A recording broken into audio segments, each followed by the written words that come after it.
Irei apresentar uma monografia submetida ao curso de graduação em Engenharia de Energia da Universidade de Brasília, UNB, feita por Danilo dos Santos Oliveira. Nessa monografia, ele fala sobre a turbina hidráulica, desenvolvida pela empresa Endalma, que foi responsável pelo suprimento de energia elétrica para mais de 2.200 famílias na região amazônica, que não eram atendidas pela concessionária de energia elétrica até 2010. Essa tecnologia, patenteada em 2006, foi aperfeiçoada mediante desenvolvimento empírico da turbina Francis. A alteração na geometria realizada na turbina Endalma em 2013 melhorou seu rendimento em valores superiores a 70%. O objetivo geral foi realizar a avaliação experimental em modelo reduzido da turbina Endalma, para caracterizar seus limites de funcionamento sem tubo e com tubo de sucção reto cilíndrico. Para tal, foi desenvolvida uma bancada para ensaios experimentais em pico-turbinas hidráulicas instalada no Laboratório de Termofluidos da Faculdade UNB Gama, adotando as normas da BNT e as recomendações técnicas dos fabricantes. Como resultados, foram apresentadas as curvas de desempenho para os valores de vazão, potência e eficiência em função da rotação, avaliadas em valores de altura líquida de carga de 2 metros de coluna d'água, 4 metros de coluna d'água e 6 metros de coluna d'água. Concluiu-se que esta turbina tem um potencial de utilização abrangente, visto que o seu rendimento máximo se manteve constante nos diversos limites ensaios e que a hipótese inicial foi confirmada, pois houve um aumento na eficiência de aproximadamente 7% sem o tubo de sucção e 13% com o tubo de sucção. Em um censo realizado em 2010 na região norte, cerca de 24,1% dos domicílios rurais não possuíam energia elétrica. Na região amazônica, as longas distâncias, os obstáculos naturais, as dificuldades de acesso e a baixa densidade populacional dificultam o atendimento de grande parte da população pelo sistema convencional de distribuição. Para vencer as dificuldades de eletrificar as comunidades rurais isoladas da Amazônia, o Ministério de Minas e Energia, no âmbito do Programa Nacional de Universalização do Acesso e o Uso da Energia Elétrica, Luz para Todos, promoveu uma série de atividades destinadas ao desenvolvimento e implantação de projetos de geração de energia elétrica de pequeno porte e a capacitação de profissionais, principalmente das concessionárias da região, para a implantação de soluções energéticas alternativas a partir de fontes renováveis de energia. A Superintendência Regional do Instituto de Colonização e Reforma Agrária, o INCRA, e a Prefeitura de Santarém elaboraram um projeto que visava atender os assentamentos de reforma agrária na região amazônica. A iniciativa resultou na instalação de 6 mini-centrais hidrelétricas. A turbina Endalma, utilizada neste empreendimento, é uma turbina inventada, patenteada e desenvolvida pela empresa Endalma, localizada em Santarém, no Pará. Ela tem uma fabricação muito simples e robusta, fabricada quase artesanalmente, porém é capaz de suportar com tranquilidade as condições de trabalho na região amazônica e apresenta rendimentos razoáveis, considerando-se as alturas de quedas e vazões disponíveis nessa região. As centrais hidrelétricas são empreendimentos que possibilitam a conversão da energia hidráulica, energia de pressão e energia cinética, de um fluido em energia elétrica. Essa conversão acontece utilizando o conjunto turbina-gerador. As turbinas hidráulicas são máquinas motrizes que realizam a conversão da energia hidráulica de um fluido em energia mecânica na forma de torque e velocidade de rotação.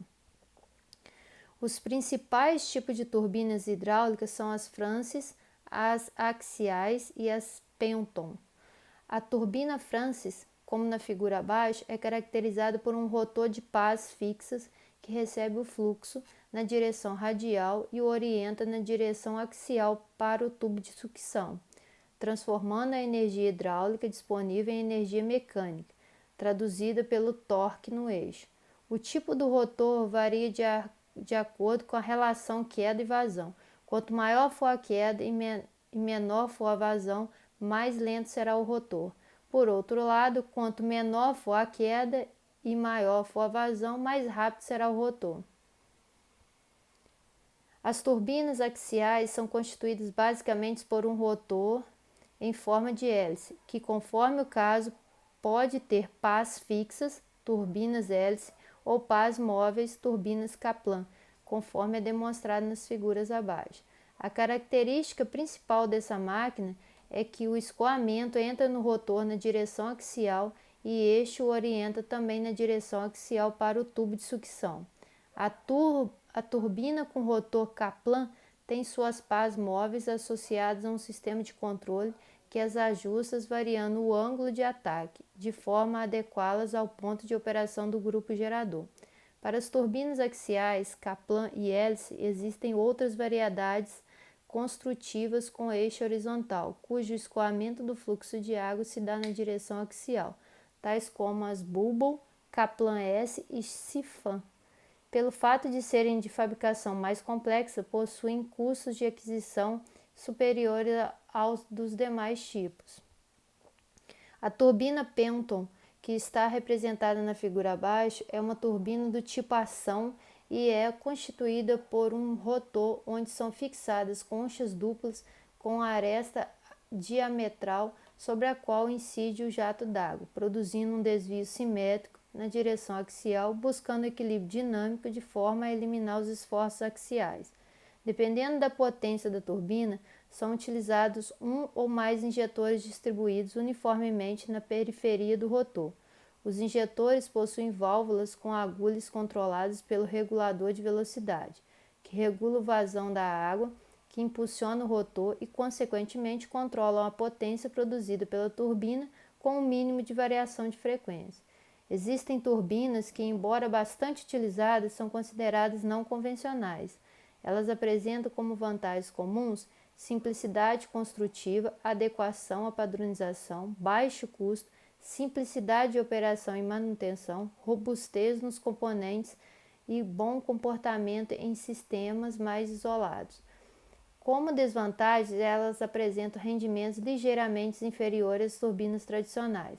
Dentre as que se enquadram nessa categoria, podemos citar a turbo, as hidrocinéticas e a turbina Indalma. Turbina Indalma. A turbina Indalma da figura abaixo é uma turbina inventada, patenteada e desenvolvida pela empresa Indalma, localizada em Santarém, no Pará. Ela foi desenvolvida para atender o segmento de turbinas hidráulicas em centrais hidrelétricas de pequeno porte. Esta turbina é uma turbina de seção centrípeta axial, de desenvolvimento empírico, desenvolvida a partir de uma turbina Francis. Ela é composta de uma caixa espiral de seção triangular, desprovida de pás diretrizes, por não possuir distribuidor ou sistema mecânico sofisticado para controle de vazão e potência. Facilita a sua utilização em pequenos aproveitamentos hidrológicos. A água é direcionada para um rotor composto de duas seções. Na primeira, a seção das pás é constante e disposta na direção radial. No centro do rotor, a seção muda para uma disposição longitudinal. A potência hidráulica na equação abaixo é a potência fornecida à turbina pelo fluido e é igual ao peso específico, que é o γ, vezes a vazão volumétrica, que é o Q, vezes o valor da altura de carga elétrica, de carga H. Então, temos aí a potência hidráulica, que é igual ao peso específico, vezes a vazão volumétrica, vezes a altura líquida. A altura da queda líquida, que é o H, é a energia hidráulica ou a altura líquida de carga disponível para a turbina. Ela pode ser calculada com o uso da diferença entre os trinômios de Bernoulli, como mostrado na equação abaixo, sendo G a aceleração gravitacional. Os índices 1 e 2 indicam as posições de entrada, 1 é a entrada, 2 é a saída da turbina. Os termos P1 e P2, V1, V2, Z1 e Z2 representam. Temos a pressão 1, pressão 2, velocidade média 1, velocidade média 2 e o nível topógrafo 1 e 2, respectivamente. A potência necessária para acionar o gerador é denominada potência de eixo, que é representada pelo PE. Seu cálculo depende da determinação do momento motor, que é o torque, fornecido pelo eixo da turbina, e do número de rotações, conforme exposto na equação abaixo. O rendimento da turbina é composto basicamente de três partes: o volumétrico, que é a perda do fluido causada pela fuga nas folgas entre a carcaça e o rotor; o mecânico, que é a perda de potência devido ao atrito mecânico nos mancais, nas gachetas e outros pontos de contato na máquina; e o rendimento hidráulico, que é o definido pela equação dada abaixo, esse NI. O valor de HT é a diferença de queda entre a entrada e a saída próximos à turbina, sendo composta de três partes: perdas por choque na entrada do rotor, perdas por atrito do fluido e perdas por circulação. As perdas por choque na entrada do rotor são por causa da incidência imperfeita entre os ângulos do escoamento de entrada e das pás na entrada. Já perdas por atrito do fluido, camada limite, nas partes internas do rotor. As perdas por circulação são causadas pela orientação imperfeita entre os ângulos de escoamento de saída e das pás na saída. Caso não houvesse perda, a potência hidráulica, que é o pH, e a potência de eixo, que é o PE, seriam iguais. Por consequência, o rendimento seria 100%. Porém, temos que potência de eixo é menor e o rendimento, esse N, da turbina pode ser calculado da seguinte maneira. Devido à dificuldade em se medir cada tipo de rendimento individualmente, optou-se em utilizar a equação acima nesse trabalho. A resistência que os líquidos oferecem ao escoamento é um fenômeno de inércia de viscosidade e é caracterizado pelo número de Reynolds, o RE, que exprime a relação entre as forças de inércia e as forças de cisalhamento atuantes durante o escoamento. O número de Reynolds pode ser calculado como a equação abaixo. Para escoamentos que ocorrem em tubulações cilíndricas, utilizando a água como fluido de trabalho, admitem-se valores do número de Reynolds entre 2.000 a 2.400 como limites. Desta forma, para limites inferior, o fluxo será laminar e para limite superior, o fluxo será turbulento. Entre esses dois valores, o fluxo é considerado como transitório. Podemos analisar os parâmetros adimensionais abordando tipos particulares semelhantes, sendo as principais a geometria, a cinética e a dinâmica. Classificação das turbinas. Temos turbina radial, turbina axial, turbina de escoamento misto ou diagonal e as turbinas tangencial ou de ação parcial. A turbina radial é aquela que a partícula líquida, na sua ação sobre o receptor, mantém-se aproximadamente sobre um plano normal ao eixo da turbina. A turbina axial é aquela que as partículas líquidas percorrem trajetórias contidas em superfícies cilíndricas de revolução em torno do eixo da turbina. Já as turbinas de escoamento misto ou diagonal são aquelas em que as trajetórias das partículas líquidas no receptor passam gradativamente da direção radial para axial e são curvas reversas, dupla curvatura. As turbinas tangencial ou de ação parcial são aquelas em que a água é lançada sob forma de um jato sobre um número limitado de pás do receptor. Temos também a cavitação. Quando a pressão absoluta baixa atingir o valor da pressão de vapor do líquido na temperatura em que se encontra, que é a formação e colapso de bolhas, em grande parte por vapor de líquido. Este fenômeno deve ser evitado ou atenuado, tendo em vista seus efeitos destrutivos, podendo ocasionar a redução da potência, além da redução de toda a vida útil da instalação. Tubo de sucção define, de acordo com a NBR 6445, define o tubo de sucção como um elemento das turbinas de reação que tem por finalidade principal transformar a energia cinética que possui a água ao sair do receptor em energia de pressão e conduzir a água desde a seção de saída do rotor até o canal de fuga ou início de uma nova estrutura metálica. Consegue-se deste modo um aumento na queda hidráulica e, por consequência, um aumento na potência da turbina. O tubo de sucção cria uma depressão à saída do rotor, de modo que se recupera não apenas a maior parte da energia cinética da água que sai do tubo, mas também ganha-se ainda o desnível topográfico entre a saída do rotor e o nível de água do poço. A figura abaixo apresenta a turbina Indalma em 3 configurações. Na letra A, vocês vão ver que não é utilizado o tubo de sucção. Na letra B, é utilizado um tubo de sucção, um reto cilíndrico. Na letra C, um tubo de sucção reto troncônico. Descrição da instalação hidráulica. A figura abaixo representa a instalação para ensaio de turbinas hidráulicas, sendo composta pelos seguintes itens. No número 1 é um inversor de frequência. No 2, um motor trifásico.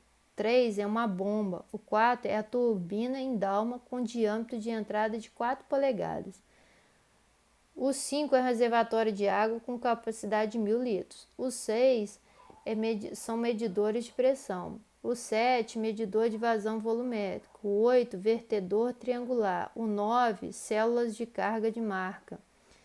10 é o sensor indutivo. 11 são válvulas manuais para o sistema de controle de pressão auxiliar. Instrumentação.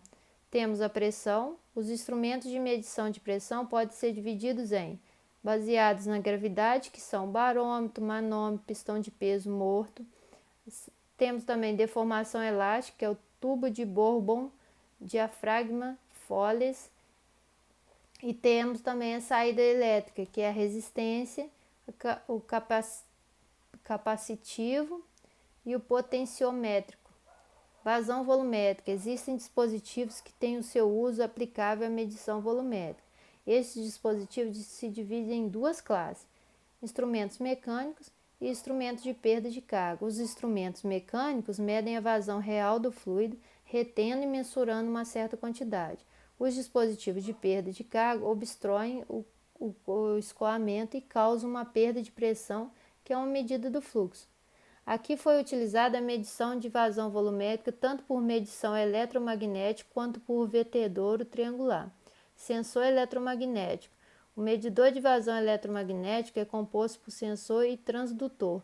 Na figura abaixo, seu funcionamento é baseado na lei de Faraday, de indução eletromagnética. Método do vertedouro triangular. Método que utiliza dispositivo introduzido perpendicularmente às linhas de corrente, que possui abertura por onde o fluxo passa. A vazão deve ser determinada a partir da leitura da carga hidráulica do vertedor.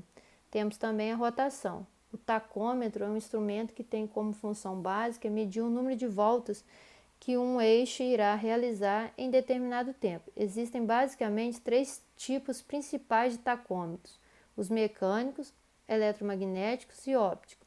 Aqui, a mensuração se deu via de sensor eletromagnético indutivo. Sensores dessa natureza podem ser utilizados também na detecção de peças metálicas, podendo realizar contagem, medições, posicionamento e outras aplicações.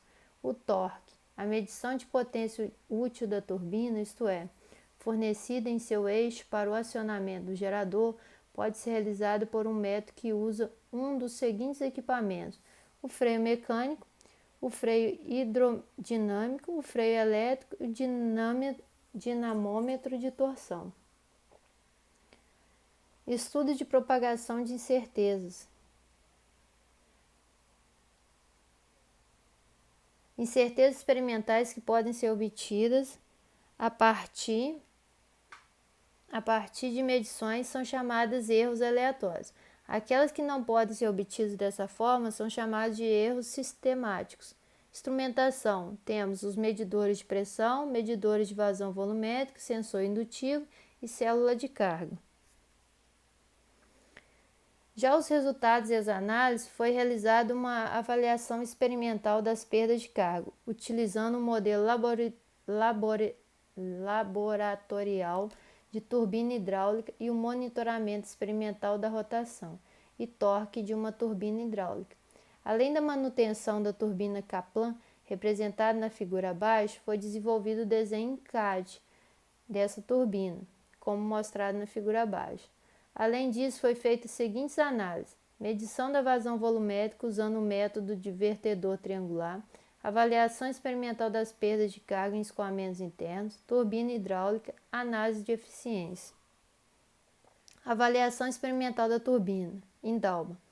Foram utilizadas duas configurações na saída da turbina, na primeira sem o tubo de sucção e na segunda com o tubo de sucção cilíndrico reto. As curvas de desempenho teóricas analisadas em termos da eficiência e da potência em função dos números de rotações demonstram um comportamento característico para os tipos de turbinas mais usuais, que são as Francis, Kaplan e Pelton. Elas apresentam os resultados em função das grandezas unitárias, representadas nas figuras A e B. Na figura A, nós temos o rendimento versus a rotação. Na figura B, nós temos a potência versus rotação. Essa operação foi possível devido à variação da frequência, utilizando o inversor, alterando a rotação do conjunto motor-bomba e, por consequência, os valores de pressão e vazão na entrada da turbina. A válvula de entrada foi mantida na abertura máxima e utilizou-se o método do vertedor triangular para mensurar os valores da vazão. As curvas de características sem o tubo de sucção. Na figura abaixo podemos avaliar o comportamento da variação do rendimento com a velocidade de rotação da turbina nos valores de queda. Este resultado demonstra que não há uma variação significativa no rendimento da turbina no que tange aos testes realizados, onde o rendimento da turbina é de 75, mais ou menos 4,5% no ponto ótimo de operação para as três alturas de queda líquida utilizadas. Nos testes realizados sem o tubo de sucção, foi observado que na saída da turbina, a água possui uma energia residual, figura abaixo, que pode ser recuperada com o uso de tubo de sucção, mas para sua implementação é necessário um estudo prévio para reduzir a possibilidade de cavitação na turbina. As curvas características com tubo de sucção. Tendo como referência a pressão barométrica local, os resultados experimentais da turbina em Dalma sem o tubo de sucção no ponto de maior rendimento pode ser observado pelo gráfico abaixo. Além da possibilidade de recuperação de energia, a configuração utilizando o tubo de sucção cilíndrico é a situação mais usual em sua aplicação na região norte do Brasil. A alteração geométrica realizada na turbina que visava melhorar o seu rendimento como hipótese inicial foi confirmada, pois houve um aumento no rendimento em aproximadamente 7% sem o tubo de sucção e 13% com o tubo de sucção. A comparação entre as potências de eixo em função da rotação da turbina, sem e com o tubo de sucção, é apresentada na figura abaixo, evidenciando que o seu uso gera um aumento de potência na saída da turbina em todos os testes realizados. Pode citar o aumento na potência de eixo de 670 watts para 736 watts. O diagrama de colina exposto resume os resultados apresentados na avaliação experimental em modelo reduzido da turbina em Dalma, que caracterizam o seu funcionamento. Aí temos outro gráfico da turbina em Dalma, diagrama de colina, onde temos a potência, a rotação e o rendimento de acordo com a altura de água. A hipótese inicial que a alteração na geometria da turbina em Dalma melhorou seu rendimento foi confirmada, pois houve um rendimento em aproximadamente 7% sem o tubo de sucção e 13% com o tubo de sucção. A comparação entre as curvas de desempenho teóricas e experimentais indicam que a turbina em Dalma tem um potencial de utilização abrangente, pois não houve variações significativas no rendimento da turbina e sua potência de eixo aumenta com a elevação da altura de queda disponível. Estudo analítico do comportamento interno da turbina em Dalma, em especial a análise do perfil de velocidade do rotor. Podemos fazer um estudo numérico da turbina em Dalma e outro estudo numérico de um tubo de sucção otimizado para a turbina em Dalma. Aí temos as referências bibliográficas, onde utilizamos a monografia.